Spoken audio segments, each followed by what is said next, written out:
کیا آپ نے کبھی یہ سوچا ہے کہ اللہ نے فجر کی نماز ٹھیک اسی وقت کیوں رکھی جب ہماری نیند سب سے زیادہ گہری ہوتی ہے؟ یا عصر کی نماز عین اسی وقت کیوں فرض کی گئی جب ہمارے اندر دن بھر کی تھکاوٹ، چڑچڑاپن اور غصہ اپنے عروج پر ہوتا ہے؟ ہم میں سے بہت سے لوگ یہ سمجھتے ہیں کہ یہ صرف ایک عبادت کا طریقہ ہے یا یوں ہی کوئی وقت مقرر کر دیا گیا ہے، لیکن حقیقت میں یہ کوئی اتفاق نہیں ہے۔ اللہ نے 5 وقت کی نمازیں بالکل انہی وقتوں میں فرض کی ہیں جہاں آپ کی روح اور آپ کا دماغ سب سے زیادہ کمزور ہوتے ہیں۔ دن کی شروعات فجر سے ہوتی ہے، دنیا سے ملنے سے پہلے اللہ سے ملاقات۔ صبح کے وقت آپ کے جسم میں ایک خاص ہارمونل بدلاؤ ہوتا ہے جسے medical science cortisol awakening response کہتی ہے۔ یہ وہ وقت ہے جب رزق عطا کیا جا رہا ہوتا ہے اور فرشتے اپنی ڈیوٹی بدل رہے ہوتے ہیں۔ اگر آپ اس وقت سوتے رہ گئے تو آپ نے اپنے پورے دن کی بنیاد ہی کمزور کر دی۔ پھر آتا ہے ظہر کا وقت۔ دن کے بیچ میں جب آپ کام کر رہے ہوتے ہیں تو آپ کے جسم کا انرجی لیول گرنے لگتا ہے، فوکس ختم ہو جاتا ہے، دماغ تھکنے لگتا ہے اور انسان غلط فیصلے کرنے لگتا ہے۔ ظہر کی نماز آپ کے دماغ کے لیے اللہ کی طرف سے ایک پرفیکٹ نیورولوجیکل ریسٹ ہے۔ یہ آپ کے دماغی بوجھ کو ختم کر کے آپ کی توجہ کو دوبارہ بیلنس کرتی ہے۔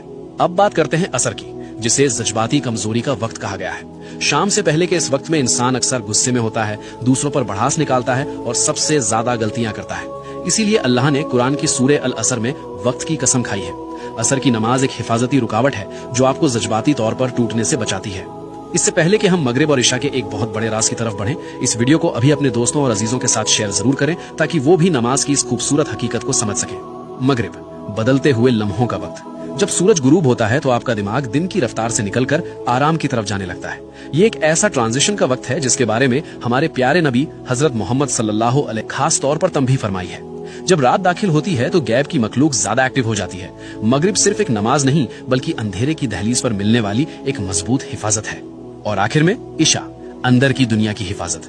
جب اندھیرا چھا جاتا ہے تو انسان کے اندر اوور تھنکنگ بڑھنے لگتی ہے، دل پر ایک عجیب سا جذباتی بوجھ محسوس ہوتا ہے۔ اسلام میں نیند کو ایک چھوٹی موت کہا گیا ہے جہاں آپ کی روح قبض کی جاتی ہے۔ عشاء کی نماز غیب کی دنیا میں داخل ہونے سے پہلے آپ کی آخری حفاظت ہے۔ یاد رکھیے، جب آپ کوئی نماز چھوڑتے ہیں تو آپ صرف ایک فرض نہیں چھوڑتے بلکہ آپ وہ خاص لمحہ کھو دیتے ہیں جو خالق نے آپ کو سنبھالنے اور سکون دینے کے لیے بھیجا تھا۔ یا اللہ ہم سب کو اور ہماری نسلوں کو 5 وقت کی نماز قائم کرنے والا بنا دے۔ کامنٹس میں ایک بار دل سے آمین ضرور لکھیں۔